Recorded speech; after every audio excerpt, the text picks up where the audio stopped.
There's nothing shameful about liking stupid comedies. There are some ridiculous things that are so insane, it's enough to elicit laughter. And my favorite stupid comedy is BASEketball, which is so absurd and insane and not afraid of going in oddball directions. It's not all meant to be taken seriously, and there's a simple charm to it and the world it creates. BASEketball was inspired by an actual sport invented by the film's director David Zucker and his friends, the objective being to psych out the other person when they're trying to shoot a basketball hoop. Zucker originally tried developing it into a game show with Chris Rock as the host, but after that fell through, he pitched it to Universal to make into a low-budget, silly comedy. As for why Trey Parker and Matt Stone, two people who had never been involved with a big studio movie before, were hired to play the leads, Zucker had previously hired them to make a quick little private comedy video for Universal, after they were purchased by Seagram's in the mid-90s.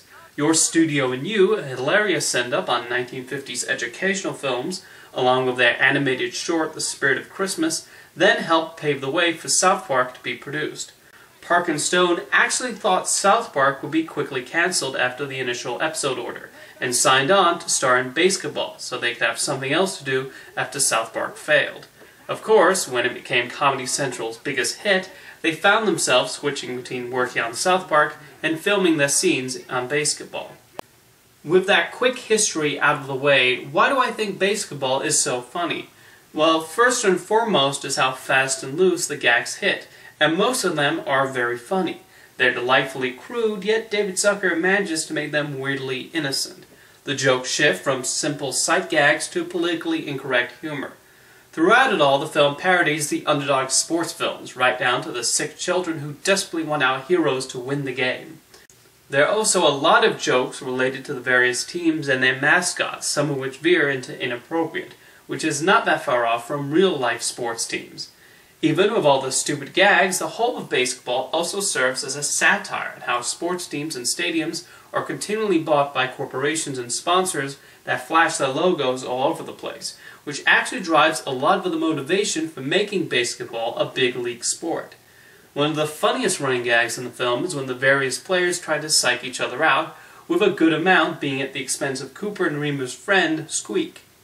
Even though Trey Parker and Matt Stone were not given writing credits, they actually did have a role in forming some of the jokes in BASEketball. Parker even throws a couple of South Park voices in there.